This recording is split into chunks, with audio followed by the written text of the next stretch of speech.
I started checking the surfaces that we had, the platforms that we were present on, and we had the sales team. This is already like a fun fact. I'm kind of derailing, but I think it's kind of somewhat related to the question. We had the sales team, and it was like about 25 people, and they had problems with no show rate. So people were scheduling, booking a call for closing, but they were not going to the call.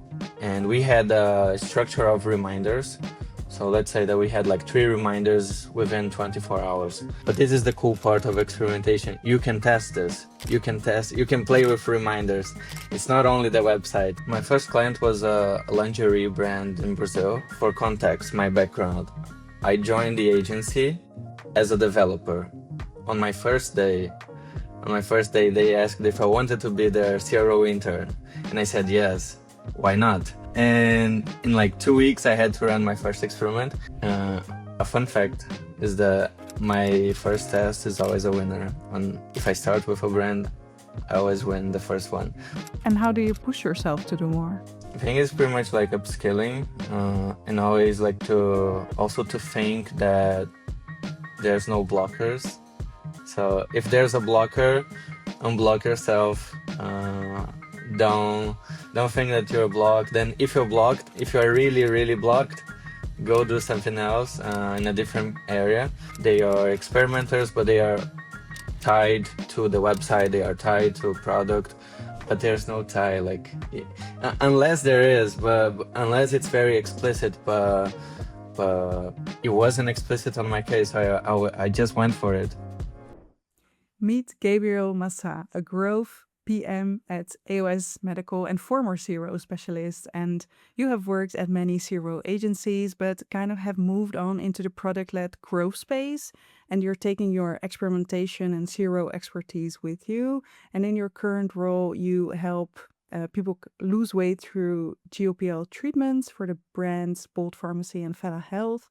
And as I have gotten to know you, I really realized you're a hidden gem. You have like a lot of knowledge, and as the best of specialists, you won't find him talking on LinkedIn much, but he's quietly building and scaling growth at the company he works for, and that's really cool, and I think we can all learn from him. So, Gabriel, imagine we have never met, I wouldn't know you. Where could I and our listeners know you from? And maybe what's one thing that you're exceptionally good at, either at the CRO space or just in the growth space?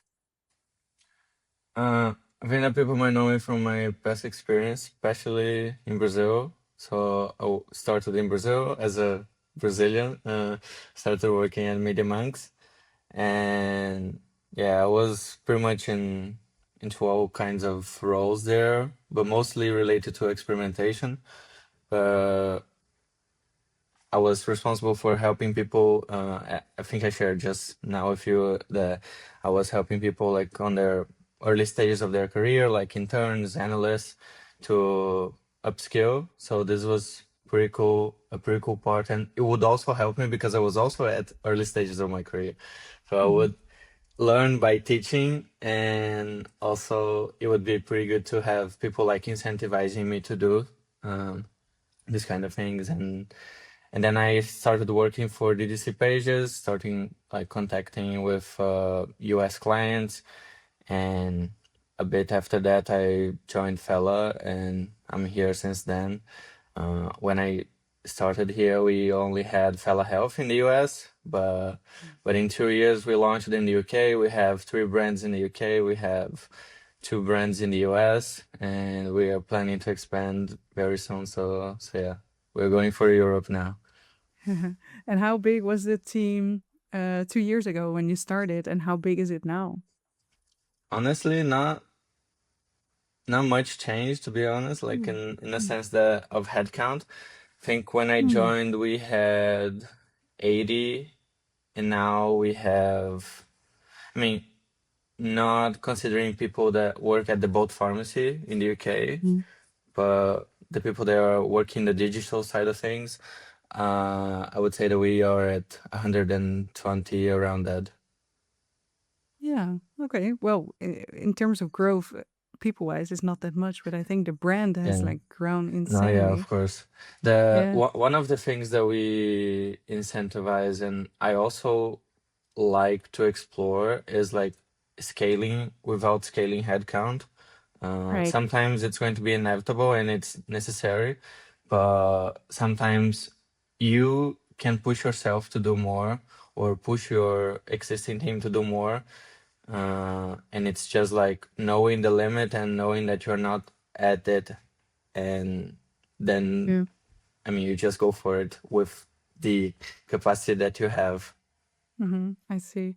And you've been in the space like growth optimization, zero for a while. What is it about user behavior, data optimization that makes you passionate about it? Why are you still doing this? I think that, I think I'm very lucky to Mm. always have, people always gave me the chance to work on different kinds of projects. And because of that, I always see myself not within a box. Mm. So this is like the thing that I like the most. I'm not in a closed. I'm not closed in a box basically, and I can run like anything, a- any kind of experiments on any kind of surface. For example, when I joined Fella, it was only me and a web designer. So anything related to the website, we would do it. Mhm. Not it. It wouldn't be related to experimentation necessarily. Yes. So, but I was hired to be the experimentation lead. So I had to do experimentation like in some way, and I started checking the surfaces that we had, the platforms that we were present on, and we had the sales team. This is already like a fun fact. I'm kind of derailing, but I think it's kind of somewhat Okay. related to the question. We had the sales team, and it was like about 25 people, and they had problems with no-show rate. So people were scheduling, booking a call for closing, but they were not going to the call. And we had a structure of reminders. So let's Mm. say that we had like 3 reminders within 24 hours. But this is the cool part of experimentation. You can test this. You can play with reminders. It's not only the website. So I think that this is the fun part for me. Like you have ways of running experimentations on different kinds of platforms, different kinds of surface, and it's not only the website that you can play with it. And did you find an unlock for those reminders? Did you change something and did it work? Yeah, no, I was working with them for like 4 5 months basically until we had like a structure that they could run on their own. But yeah, no, we worked on improving the no-show rate. I think we were at, let's say, 70%, and we moved it to above 80%. Then we played with other things like scripts for calls, like testing different kinds of structures that the closers would have on their calls. Mm. And yeah, no, I think that this is pretty fun. And when I started working with product as well, I was I always wanted to run tests offline. Uh, Yeah. and now I was doing what is that I can play with inside the box that we send to people when they, because people purchase something and we Mhm. send the box to them with the Yeah. medication and everything. What is that we can have on the box that we are sending to these people that could help them and maybe help with retention, for example. And I think that this is the cool part in it, and I think I love this about the field. And did you find anything about the physical box that could be improved? Did you run like an experiment there? It was actually a dead end, but No. I only tested a few things. I played with flyers to Mhm. help people understand what are the next steps that you're going to Yeah. have for your treatment, what you can expect from us, Yeah. what is it's going to be like the next stages of your treatment and everything. But yeah, Right. no, I didn't explore this much, but I at least I did. So, Yeah. so yeah, it was pretty fun. So in Brazil, there's this term called Gambiarra, right? And it And sounds like you're probably like really good at this. Yeah, no, my father, he's a mechanic, and Mm, he never said Gambiarra. He says technical resource. right. So so it's like Sounds better. yeah. He Yeah. whenever he encounters this kind of things, he's going to say, this is a technical resource, like a workaround for something. Yeah. Yeah. And I was always like this, like always. I learned this from him, and I do this like it's normal for me.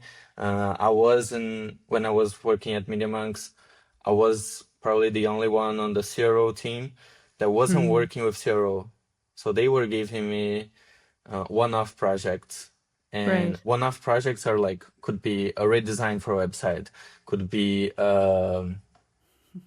I don't know, a new product launch, a new feature for an existing product, and they were Yeah. giving these kinds of projects to me. It's not related to Hmm. experimentation, but it doesn't have to be. I never cared about this, Yeah. and I think that you can apply the mindset to the project itself, and of Hmm. course, one thing that I would always focus on is how can you turn this? I mean, I'm going to deliver the one-off project, but how can you get the one-off project and optimize and have like a structure to optimize it from? So this was always like my a thing that I liked about it, and yeah, and this follows me up to today. Like whenever there's like a launch or something at iOS, I'm going to work on. They're going to give it to me, so yeah, it's something that I think I'm good at basically. Hmm. Yeah, I see. And also for our listeners, how would you then translate Gambiaha? Because I actually also have no idea. Um, Just like a trick or I think it's probably like a workaround. For example, you might workaround. Yeah. have a standardized way of doing something. Hmm. But then, for example, if you encounter any problems with it, or Yeah. you are somehow blocked by, it doesn't mean that you are blocked by getting to the, like from point A to point B. There are other ways of getting there, Yeah. and it's pretty much like Gambiarra is going to take you there. But it's no Gambiaha. It's technical. What do you say? Resourcefulness. Yeah, Technical basically, solution. Yeah. yeah. Yeah. Yeah. Yeah. No. No. No. Okay. It's Let's keep that in mind. craftsmanship, basically. It's well, probably in order to be that flexible and to know your way around, you need to have experience, right? And you need to Yeah. have that craftsmanship, I would say. Yeah. The first very experiment you ever encountered, what did that look like? Can you tell us about that? Um, okay, so my first client was a lingerie brand in Brazil. And for context, my background, I joined the agency as a developer. On my Oh, first okay. day, on my Mm. first day, they asked if I wanted to be their CRO intern, and I said yes. Why not? And in like 2 weeks, I had to run my first experiment. And my first experiment was like they had a pop-up on their website. Um, and I was noticing that people were searching for like the brand name on Google plus discount, like the kind of normal behavior that we would expect, but we would not get a lot of people purchasing with a discount. Mm. So they were kind of struggling to find this, but we had a Yeah. pop up on the website. If like pretty much a catch a lead, but if you add your email, you would get 10% off. And by doing so, I mean, I was trying to make it more prominent, like in a better way for people to complete the pop-up and everything and get the discount at the end. And we did that. It wasn't like anything flashy or anything like super visual. It wasn't like Mm-hmm. a whole lot different from what was actually the control form, but it worked. And he was a winner. My first test was a winner. Oh, congrats. And uh, a fun fact is that my first test is always a winner. On if I start with a brand, I always win the first one only. But yeah, that's all I Is can say. it is it beginner's luck? I think so. Yeah. I Yeah. think Well, I it's good. started tracking this with the first Yeah. client, and then the second happened as well, the third, and I mean, I'm going to get, I'm a bit superstitious, so yeah, I'm going Yeah. to hold into it. Yeah, I think you should.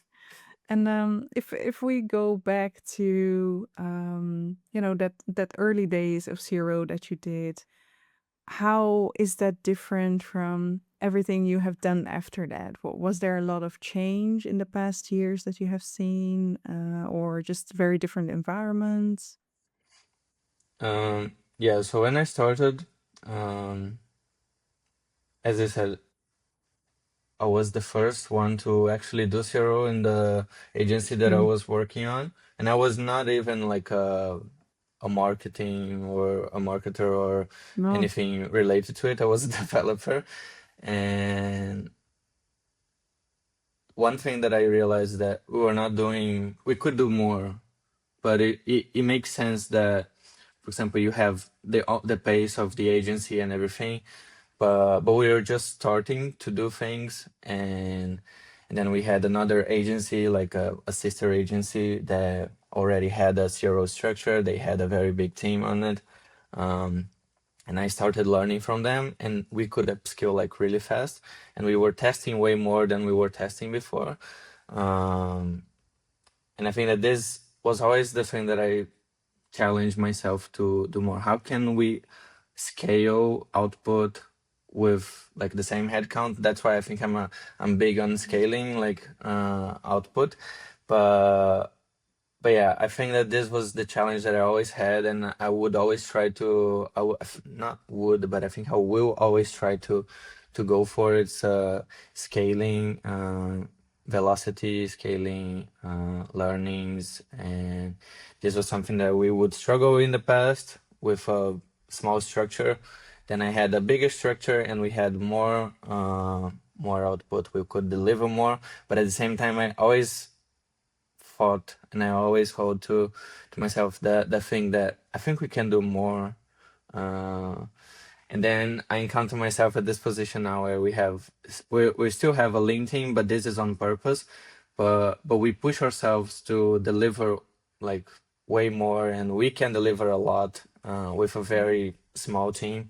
But I still think that we can do more. We always think that that's the the thing for us to challenge. Are we like not sure if we want too much, but yeah, the thing of delivering and quality at the same time. So if you can deliver with quality and you're not like uh, bringing any prejudice to the company in terms of like your learnings or doing something, your learnings or actually helping the company and the other teams to go for it. I think that this is the thing that it's all about at the end. And how do you push yourself to do more? I think it's pretty much like upskilling, and always like to also to think that there's no blockers. So if Mm-hmm. there's a blocker, unblock yourself. Don't don't think that you're blocked. Then if you're blocked, if you're really really blocked, go do something else in a Yeah. different area. Mm-hmm. Like I did, for example, I was blocked at the beginning when I started here with experimentation on the website, but I wasn't blocked to do experimentation with the team, the sales team. I wasn't blocked to help the life cycle team to run experiments. Yeah. So you can help, you can do more, but it doesn't necessarily mean that you're going to do more on the thing that you're hired to do, like to the surface that you were hired to work on. So people will think often that they are experimenters, but they are tied to the website, they are tied to a product, uh, but there's no tie, like unless there is, but unless it's very explicit, Yeah. but it wasn't explicit on my case. I just went for it. So you say if you are blocked in one area, then go do something else. Go experiment with a physical box, or Yeah, I mean something like that. it's an Yeah. idea. Yeah, Yeah. it's a way of doing because it's still within the scope of experimenter. Mhm. You can. if you have the autonomy and if you have the support to do it, Yeah. why not do it? Uh, Mm-hmm. it's something that we can definitely explore more, and I think that as like in the field of experimentation, we see lots of people like tied to website because it's probably like a an easy way of showing results, but it's not the only way of showing results like in a feasible way. Yeah. But yeah, No, 100%. And that's also kind of what stood out to me is, of course, with the initial, we help Bolt right now to build the experimentation program as well, and how you bring the learnings that we find to the rest of the company. And I was wondering if you could tell a little bit about that. So, for example, like there is a winner. How do you bring that over to the product side? Because maybe you kind of need to explain a little bit about the structure of the website and then how the customer moves through that. And then kind of help us understand how you think and how you take that from one place to the other. absolutely. So at Bolt right now, we have the website and we sell job ones. So we only sell job ones to people that are eligible for it. And this is something that so they have to go through the quiz in the website, and if they are eligible for it, they can purchase in the website. Um, but they only purchase in the website once. After that, all the other purchase, all the other reorders goes through the product. And it's very similar. Like we're going to ask questions before pre-conversion, as we call, and we are also going to ask questions post-conversion on the product side whenever they have to reorder. Hmm. Um, and it's very similar to checkout flow. And we have the same checkout Yeah. flow on the website, and we have a similar, somewhat similar checkout flow on the product.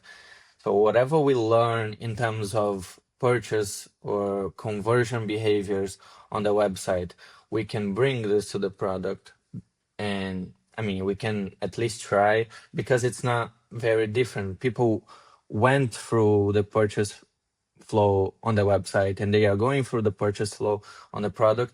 And for example, if we have a learning on the website, we can apply, if we apply on the product side and it wins, we bring consistency to the whole journey basically. So it's like an end-to-end consistency flow. And that's something that I kind of push for. Um, we Yeah. can learn from things on the website and apply to the product or apply to life cycle if it's related to comms. But yeah, But this really reminds me of what you said before, like you're kind of pushing yourself to do more, to unblock certain areas because you could be relaxing, right? You could yeah, take it easier and do your job a little bit less. You could take it easier and let those learnings just be website learnings, but you do something else because you're like, no, we're going to take this. I'm going to hold on to it because I believe consistency is important. And yeah, I think that's really cool, and hope it's going to be very successful for you, of course. And the app, the product, that environment is behind a login, right? yes. Is it also like a web application, or is it very different, just for everyone to understand? No, it's so we call a web app and it is a web app. Um, Yeah. we recently also launched the mobile app. So we now have two. So the web app and the mobile app, they are very similar in terms of what they have in terms of information for the patient. We don't Mm. call it user, we call it patient. Yeah, for the patient, we are offering the same things on the mobile app and also on the web app, but we also have to build for mobile. We also have to build for web app separately. But we keep consistent the same level of experience. So if they Mm. navigate on the web app and they go to the mobile app, it's going to be a smooth experience because it's very similar and consistent. Hmm. But yeah, this is challenging because we are dealing with people that this is something that we don't talk often in the experimentation field, but when you have the acquisition side, and if you're working on the website, you're optimizing for acquisition. So you're Mm. working very closely with growth teams. But once people already purchased with you, and if you have a product, if you have a post-purchase experience that is not related to the website, you also have to think of retention. So retention is a Mm. big part on the company as a whole, and this is where I find myself right now, like working towards retention and not towards acquisition. But yeah, this is pretty interesting, and you can focus on acquisition, but it won't matter if your retention flows are not being worked on. And how else is retention different? Uh, when people say I mean, in terms of on our Mm. case, it's not very different because the purchase flows, the conversion flows, they Mm. are very similar Mm. on the website and also on the product. But it can be different for a company that sells subscriptions for coffee, let's say, which Mm. is very different from subscription for medication. And you can just like purchase and you can be in this loop like forever, or you have like a subscription for a streaming platform, very different growth loop. You don't have to work very hard for retention, but you still have to worry about retention. That the I think that the ticket of the product itself will play with retention and will drag retention down if the ticket is high. Um, and this is something that the consumers, if it's DTC, it's going to be something that consumers will have as a concern, as something. And this is something that we see in the UK right now. People are there are lots of price hoppers, and I cannot judge them because the product is if they have the product for like way cheaper with a different provider, and it's our job to work through the retention and the growth loops to keep them within our customer base. Yeah, yeah, I see. And I don't know, in some ways, maybe it's also more challenging to do retention optimization. And as I know you now, Gab, you're not, you don't go for well, you like the easy wins in the beginning, but I think in the end, you really want to bite your teeth Yeah, into something. Yeah. that's Hmm. correct. Yeah, really cool. And for context, we didn't have in the US we had subscriptions, and we only sell subscriptions in the US. People cannot buy like one time a medication for 1 month. Mm. Um, and we never struggled with retention as we struggled in the UK, because in the UK we have different prices for doses, which we Mm. didn't have in the US. We struggled a lot in this area, and we just launched subscriptions like 3 months ago, if I'm not mistaken, and we are now at, I think we surpassed like 300 million RRR just by Just by the activating subscription. subscription. We Yeah. have more than 90% of subscription adoption rate for existing patients. So it's like a game changer. Subscriptions are game changers, but sometimes you're not going to retain people just by doing subscriptions. So you have to understand if people are canceling after month one, if the retention for month one, month two, month three is worth having subscription, because if you run subscriptions, you're going to have like the price of your product at a lower end, and this is something that you have to consider in terms of cost for the business and everything. And how come that was so different in the UK? Was the rest of the market also different, that there were not that many subscriptions there, or it was just not set up for Bolt Pharmacy as a brand? So for us at the beginning, we always wanted to be one of the cheapest options, Mm. and we were the cheapest options for a while.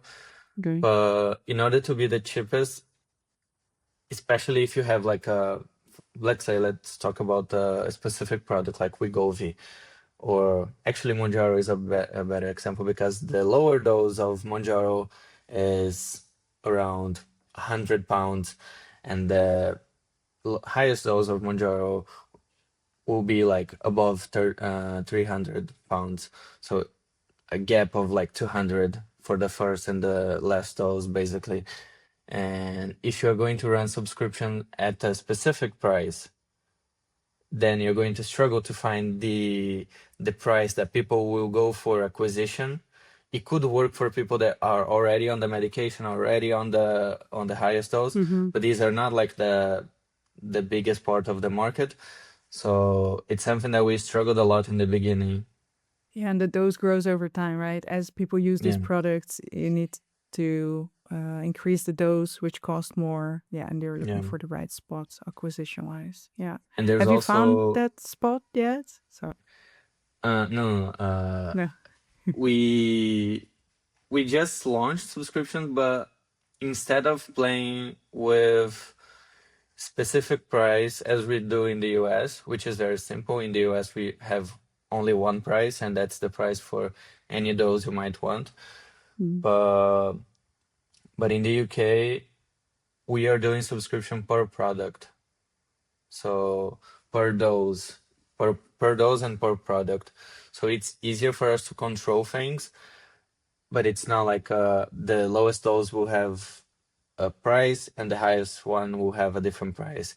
And this is Mm. something that we have to do, but we don't have lots of complaints. And as I said, more than 90% of adoption rate for subscriptions is a good sign, and it means that people are going for it. They are not complaining about it. Definitely. And when we think back about those days when you started, I think you said 2 years ago, with just you and a designer, how would you be able to figure things out and get things live, shipped, experimented? How did you do that? Um, I wasn't doing for a long time, so Okay. we were focusing on launching things. So that's Yeah. why I probably started to focus on working with different teams, Mm. because I was kind of we had problems with capacity, and if we are working like towards launching and expanding in the US, expanding to a new brand, and I mean, it's only me and another guy.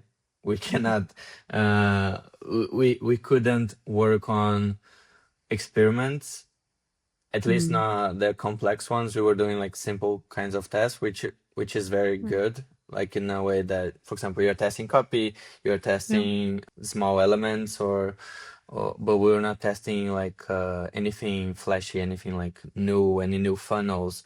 Yeah. We were kind of constrained on this end, but yeah, learn with what you can. And as I said, I was also working with the head of sales for like testing on with the sales team, and also learning from the life cycle team that they always was running. They were always running experiments as well. But yeah, we were basically not running for a while. Mm. Nothing like super structured. More, what is that we can learn for now and suck it up, Mhm. basically. Yeah. And I think in the company you have probably seen like extreme growth over these years. How is it to experience that, and what does that do to the work, maybe to the culture? What does that look like? Um, so we like to say that it's still day one for us. Okay. Uh, it's crazy because I started here, we were at X, and we are now at way more than 10x. Uh, it's it's something that you're not. I don't think we have the time to sit with it and say we were at this point like 2 years ago, and now we are here. We don't do this very often. I think we should. Yeah. But we are always thinking like we are going to expand, we are going to a different country in 2 months, and we have to do this and this, and then we launch in the new country, and we are like, we are going for a new country, and that this is how things go, and it's crazy because it's not. it's not like a normal place to work, and the CEO is very eccentric. He's like a person that I mean, I saying this in a nice way, and I wouldn't say anything about him that I wouldn't say to his face. But yeah, it's a place that you can you have the liberty to be yourself, and if you want to do something, you can do it, but you are responsible. You have to own the responsibility over everything that you do. And this is the cool part. It's like it's about you and yourself, and then if you're delivering, you have like a seat to keep going. And I think that's the fun part. I mean, I'm here for 2 years now and not thinking of leaving anytime soon. That's good. So what I hear is like there is this culture where there is also a lot of freedom, but you're asked to take ownership of it. Yes. And it's very important that you do things kind of fitting to you in a way, fitting to you as a person, but still have outputs. Yeah. So we Mm. have every, no, I think it's no standard for pretty much most companies to have like a quarter goal, but we have a Yeah. quarter goal for each area, and you own a KPI for 3 months, and you have to work towards the KPI. Yeah. So it doesn't matter what you're going to do. It matters if you are working towards the KPI, and this is pretty much what matters.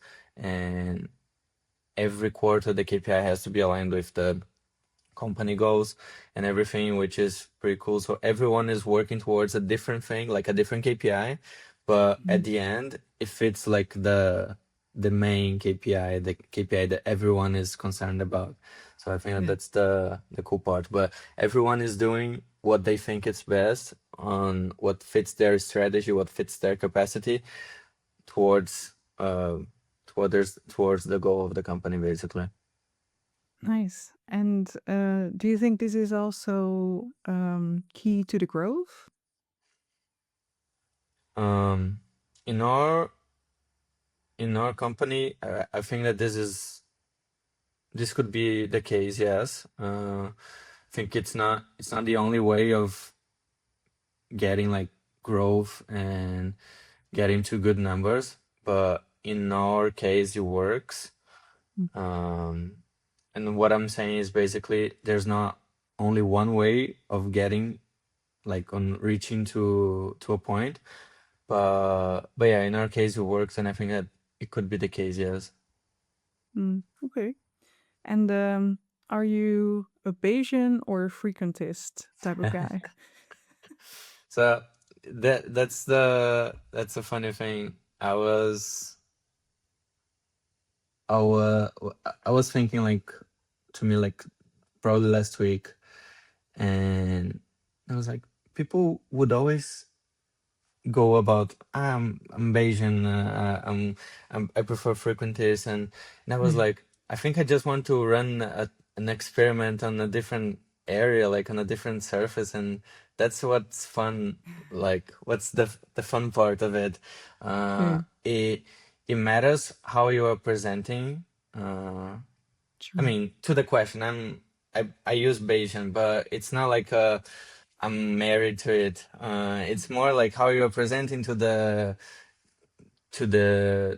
person of interest, or to the team, or to the stakeholders, whoever you are presenting to, and if it makes sense, like if you are making sense of the data itself. Because you can be like the most statistical person of the world, you can be the most analytical person of the world. Yeah. If you're not presenting in a way that people will understand, it won't matter at the end. Hmm. No, 100%. That's very, very true. But so in the end, your answer was yes, Bayesian, but actually, I just want to test other stuff. Right? Basically, yes. Okay. It's Okay. not Okay. like Yeah. um, I've always wanted to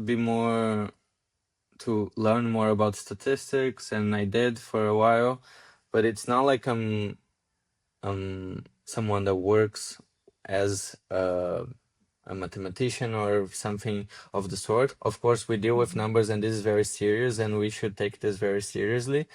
But but we also have other things to worry about. And as I said, at the end of the day, if you're not presenting these numbers in a cohesive way, in a way that people will understand and will agree with you with what you're saying, even if it's good or Mm. bad, it won't matter. Yeah, true. And as we come to the end of this conversation, is there anything else contrarian to common growth or zero practices that you're really passionate about, or just a topic we haven't discussed yet? Mm, I mean, I think that the one thing that I would like to explore more is testing offline. But this is like Mm. not an easy thing to do. And it's more like a message to the community in a sense that, like, just reinforcing what I said before, you don't only have your website to test on, you don't only have your product to test on, you can test on pretty much any surface. Just know what is that you're going to measure, just know how is that you're going to measure it. But yeah, you have an abundant amount of numbers and data to collect. I'm pretty sure that the company that you work for has lots of different sources of data, lots of different sources of uh, numbers, and you can play with it. You can use them to basically do whatever you want to do, whatever you do best, which is hopefully experimenting. And yeah, I think that's it. I think, Gabriel, what I learned from you is kind of do more, go around things that are very common and see what's behind that and see what else is out there and make sure you unblock yourself. That's what I took away from this conversation. So, If it doesn't work, it doesn't work, but yeah, you tried, and that's the cool part of it. which is an experiment in itself, right? Exactly. Maybe no Bayesian or frequentist, but you Don't tried think and yeah. yeah, don't try to think much about it. Just go for it. Yeah, 100%. Well, thank you so much, Gabriel, for being on the podcast. I appreciate you, Lucia.